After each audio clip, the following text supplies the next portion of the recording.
Good morning, Brew Daily Show. I'm Neal Fryman. And I'm Toby Howell. Today, the Golden Globes kicked off award season, but just like Billie Eilish, it's wondering, what was I made for? Then, why did a gaping hole appear in a recent Alaska Air flight? And what the heck is going on with Boeing? It's Monday, January 8th. Let's ride.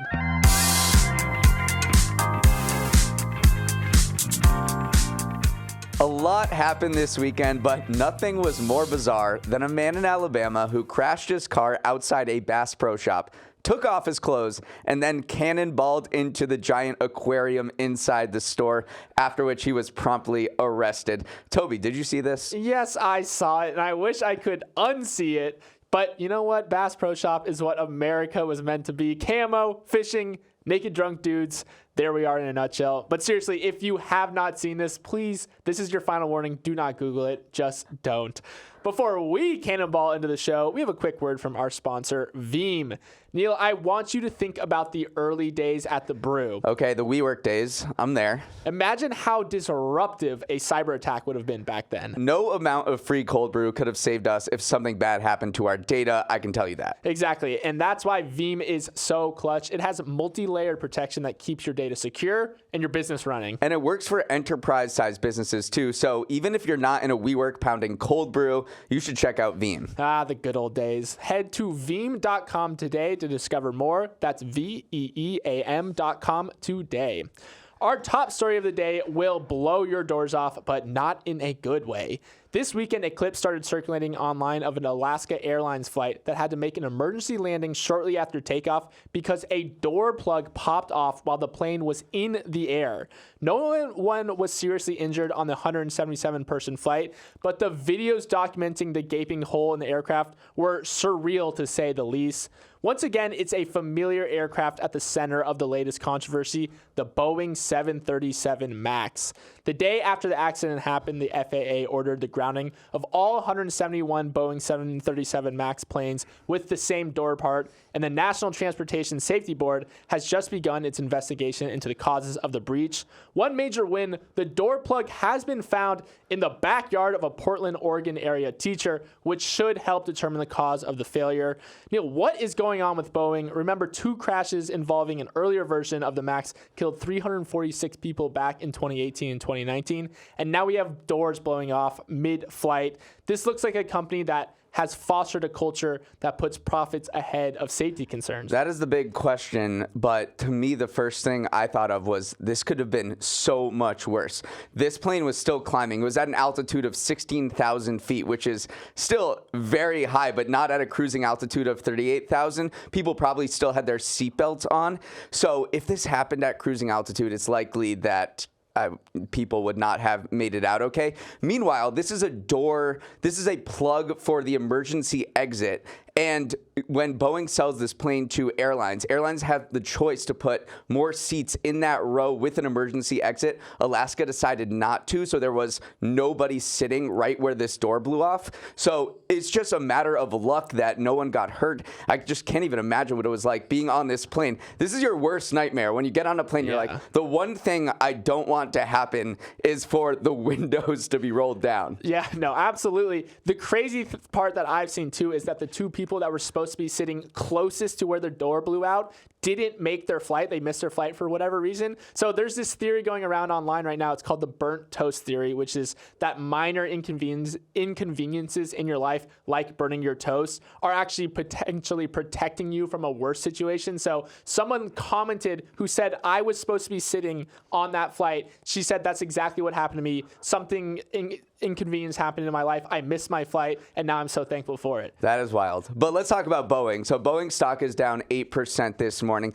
It has had a lot of problems. You mentioned the 737 MAX 8. There were two fatal crashes back in 2018 and 2019 that killed hundreds of people. That led to a global grounding of that entire of that entire aircraft, and it cost Boeing $20 billion. This new CEO came in, Dave Calhoun, in 2020. He's tried to make amends. He's tried to change the culture at Boeing, but there still have been production snags in this latest incident. We don't know whether it's a Boeing problem or a Boeing supplier problem or what happened, if it was just, if it was just related to this one particular aircraft or the entire aircraft. So we'll see what happens, but it definitely shines a harsh spotlight on Boeing just when it tried to turn itself around and change its culture. Yeah, Boeing's in this rock in a hard place right now because they're in this process of rebuilding trust, which is a very long process, obviously, but they're also under pressure to ramp up their production and deliver more 737s because remember, the airline industry is back and booming right now. So Boeing simultaneously has to ensure and win back trust while also meeting demand, which is only growing right now. Crazy stat about the 737 MAX. This was a 737 MAX 9, and the ones that crashed a few years ago were MAX 8. But this is Boeing's best-selling plane in history. 76% of its entire order book is 737 MAXes. And when you look at the entire planes being flown this month, 5% of them all will be 737 MAXes. So this plane is like the Toyota Camry of the skies. And now for something completely different. The Golden Globes were back last night to kick off Hollywood's award season. In their first showdown since the summer 2023 box office, Oppenheimer bested Barbie with 5 awards, including Best Drama, to 2. Lily Gladstone became the first Indigenous person to win Best Actress in a dramatic film for her role in Killers of the Flower Moon, and she began her speech in the language of Blackfeet Nation, her native tribe. On the TV side, Succession was the big winner of the television categories, while everyone's favorite emotionally scarred Chicago chefs in The Bear also took home 3 awards.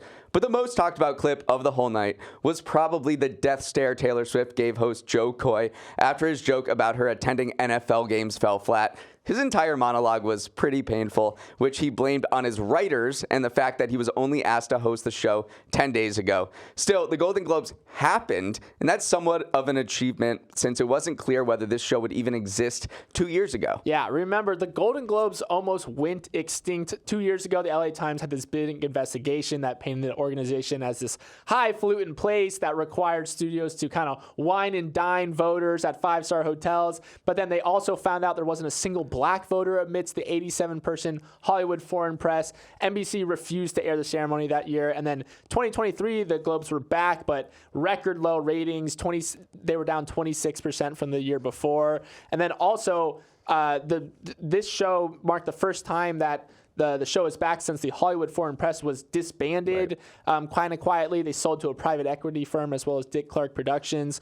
Now it's got a new voting system, much more international members, 300 international members representing 76 countries. So it's a new look Golden Globes. They invited a lot more celebrities. Right. Taylor Swift was there. But again, I feel like it's hard to overcome like a stodgy, bad monologue, which is what we got last night. If you're a private equity firm, do you look at the Golden Globes and look like this is an interesting asset that I would actually like to buy that could increase in value? Maybe so, because it is maybe a distressed asset, as they would say, just something that's so down in the dumps. But I think there's so much money and influence behind these award shows that I don't think they're going to stay down forever. I mean, media companies, studios, streamers like Netflix and Apple all have very much a vested interest in having these award shows be big things. I mean, every year, media companies spend $300 million on billboards on these award shows. So I think there's just too much money behind it for these things to go away. There's always going to be someone to push it forward. So I think these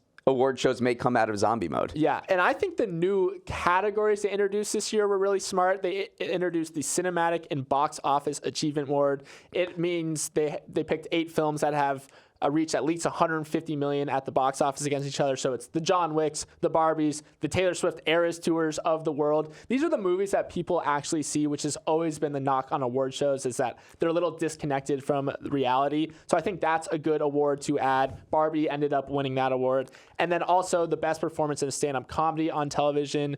Very much like finger on the pulse, zeitgeisty categories, which I think are going to help them be relevant to normal people. Yeah, but just to get people to watch, you still need a good production. You need moments that will go viral on TikTok, and the only one we had maybe last night was the Taylor Swift one, and Will Ferrell also made a joke about the sushi that was served. But I think for award shows like the Oscars and the Golden Globes and the Emmys to be relevant in this day and age. It needs to have memeable, TikTok-centric moments, and I'm not sure last night had it.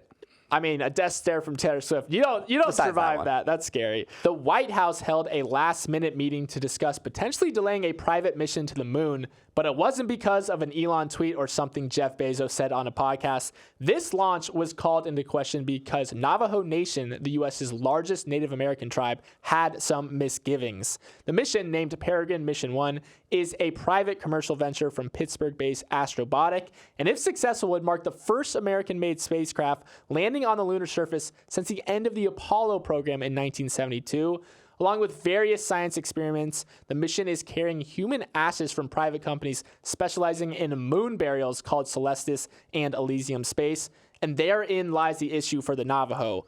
According to Navajo Nation President Brew, the moon holds a sacred place in Navajo cosmology, and, quote, the suggestion of transforming it into a resting place for human remains is deeply disturbing and unacceptable to our people.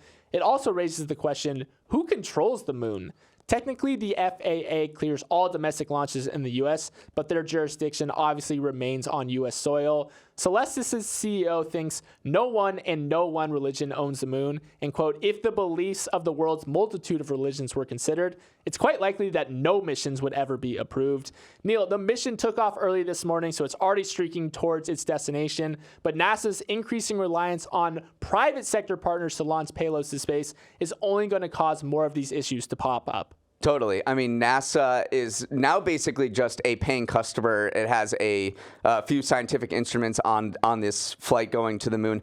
And it told Navajo Nation, he's like, look, I understand your concerns, but we don't have jurisdiction here. This is just a private company sending something to the moon. And it did acknowledge that these controversies could come up as it offloads more of its space flights to the private sector. This is also a big moment for Vulcan, which is the rocket that took all this stuff to the moon.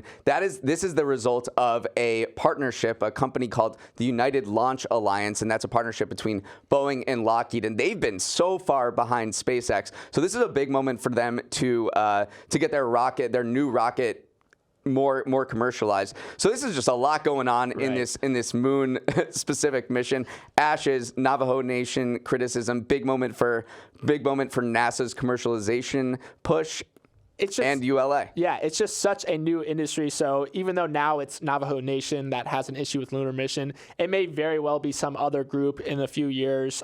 Also, this is the second time a U.S. spacecraft has gone to the moon with human remains on board. The last one was in 1998, where NASA actually intentionally crashed a spacecraft into the moon that had the ashes of a famous planetary geologist. And at that time, officials from Navajo Nation objected as well to it. And so I think this time around, they're like, listen, we already went through this over 20 years ago, and you're telling us that you scheduled another mission with human ashes without kind of talking to us first. So I think that was where the major disconnect was. And as you said, these problems are only going to get more common as more of these missions are launched.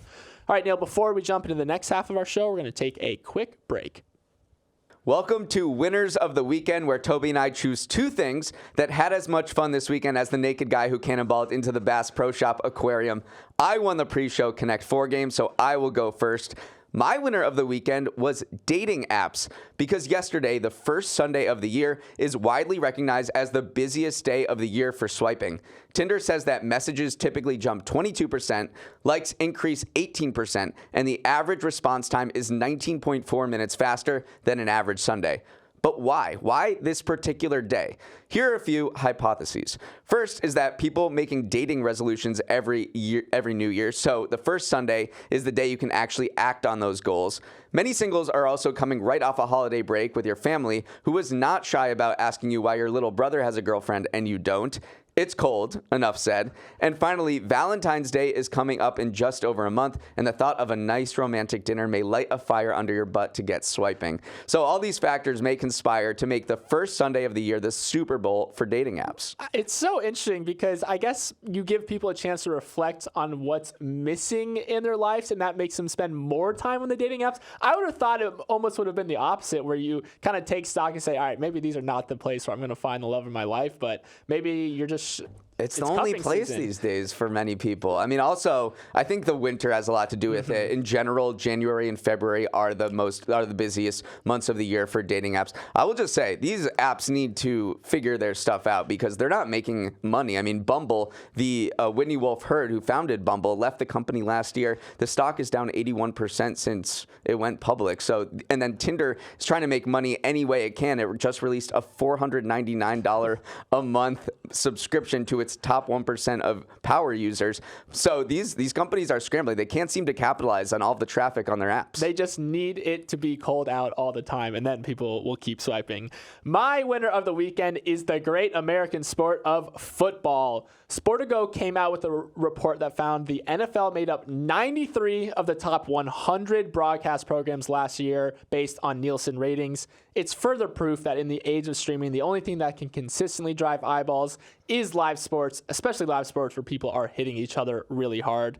Other news that showed football is still king, God, emperor, all in one. ESPN's 2023 Monday Night Football season was its most watched ever, and Amazon's NFL Thursday night broadcasts were up 24% year over year. What's crazy, though, is that live TV might be on the comeback trail as a whole. Dick Clark's New Year's Rockin' Eve, hosted by Ryan Seacrest, was up 35% in primetime on ABC, technically last year. And the Macy's Thanksgiving Day Parade drew a record 28.5 million viewers. Is live TV back? Did football save live TV?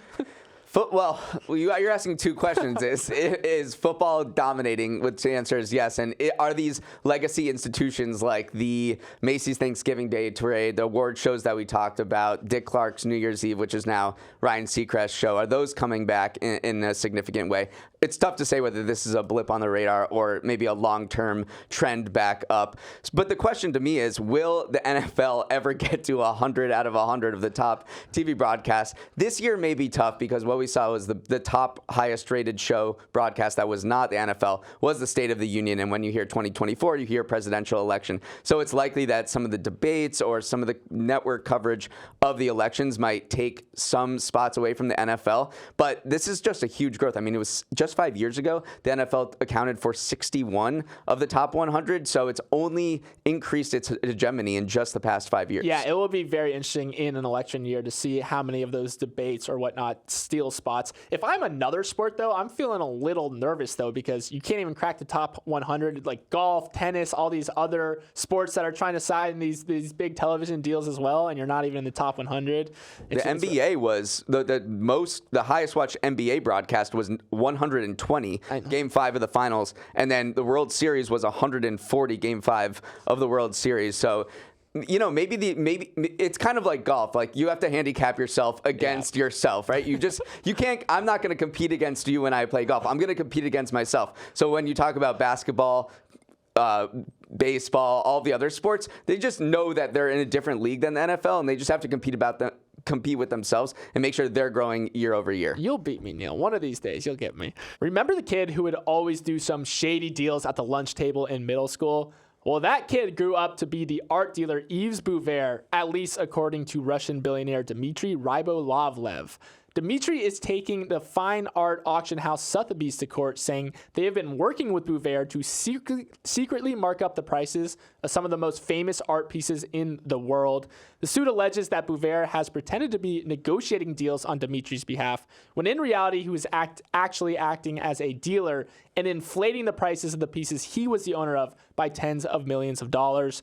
One example of this, Bouvert bought a 500-year-old Da Vinci painting for $83 million for some dealer who worked with Sotheby's before turning right around and reselling it to Rybolovlev for $127 million shortly after. And according to Rybolovlev, this happened a lot. He accused Bouvert of defrauding him in the purchase of 38 works, 12 of which were bought in sales arranged by Sotheby's. So the question is Bouvert just a really bad dealer, or did he work with the fine art auction houses like Sotheby's to commit fraud? We're about to get a court case to find out. Yeah, they're calling this the granddaddy of all art cases because of the masterpieces of the works involved. I mean, there's 4 art pieces at the center of this case. One of them is this Da Vinci Salvator Mundi, which is the highest price, most expensive artwork ever sold at auction. You mentioned that Dmitry paid $27 million for this painting. Well, guess what? He sold it right around to a Saudi prince for $450 million. And why they're calling this the granddaddy of all is because this is going to shed a light on the very secretive, very shady world of art dealers at the highest level. No one knows what happens in these transactions. It's such an illiquid market. It's so mysterious. Everything happens behind closed doors. And the fact that you're going to get a trial over this in Manhattan with Dimitri Bouvier is not going to be testifying, but you have people from Sotheby's testifying.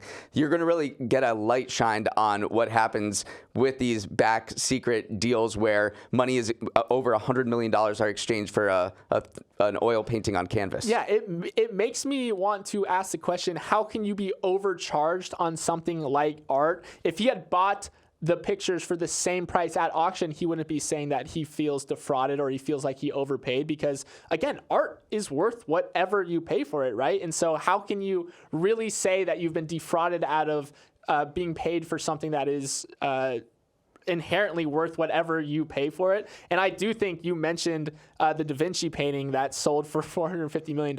He's trying to say that he got screwed by Bouvier because he bought it for $87 million, then bought it back for $127 million. But then when he put it up for auction, It sold for $450 million. So who was really getting screwed there? Like, you maybe got a great deal on it. So it's all opaque. And as you said, this has a ton of intrigue because not only is it a court case about the high art world, but we're also getting a Russian oligarch in a U.S. courtroom, which does not happen maybe very often, but potentially ever. So tons of intrigue around this. Yeah, except the judge ruled that they can't call him an oligarch in the trial because that was demeaning. I was wondering, what does make you an oligarch?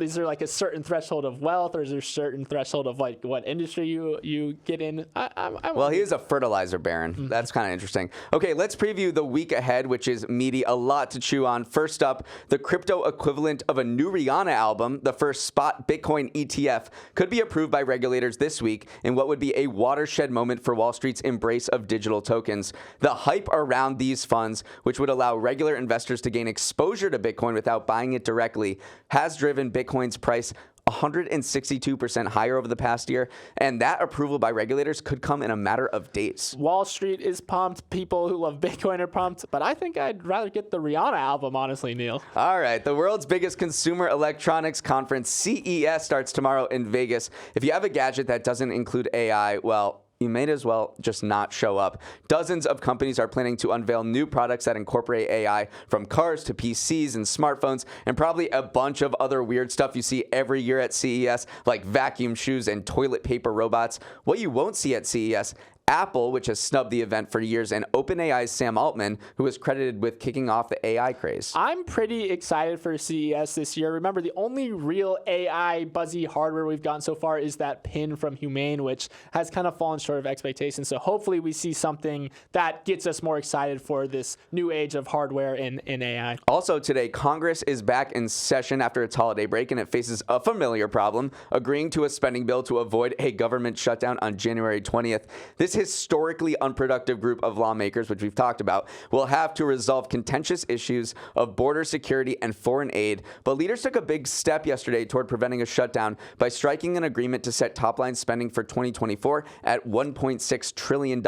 So there is optimism, even as things get more complicated with the nomination contest for president kicking off. Yeah, maybe new Speaker of the House Mike Johnson has a little more oomph than we think, and that top-line spending agreement might be passed without more drama. These are ifs and buts, but potentially. Okay, Michigan will take on Washington in the college football championship tonight. Who you got? I got, it's funny to me because this is the Waste Management Bowl. It's W Washington versus M Michigan. So that's all I can think about. I'm taking Michigan, though. Right. We got to stand by. Morning Brew is started by Michigan people, and I'm just a Big Ten lifer, so got to get the Big Ten winning. National Milk Day is on Thursday. How many of you knew that? 1%? 2%? Fair enough. Okay, Ariana Grande will release a long-awaited new single on Friday called Yes and. It's part of her new album, and this is 7 years in the making. Is it an improv album? Yes and, Neal. I would love to hear that album. Okay, before Toby makes any other terrible jokes, we have to wrap it up there. Hope you all have a wonderful start to the week. As always, feel free to drop a line at our email, morningbrewdaily@morningbrew.com. Let's roll the credits. Emily Milliron is our editor and producer. Samantha Velas and Raymond Liu are associate producers. Uchenna Ogu is our technical director. Billy Menino is on audio. Congrats on your Golden Globe hair and makeup. Devin Emery is our chief content officer, and our show is a production of Morning Brew. Great show today, Neal. Let's run it back tomorrow.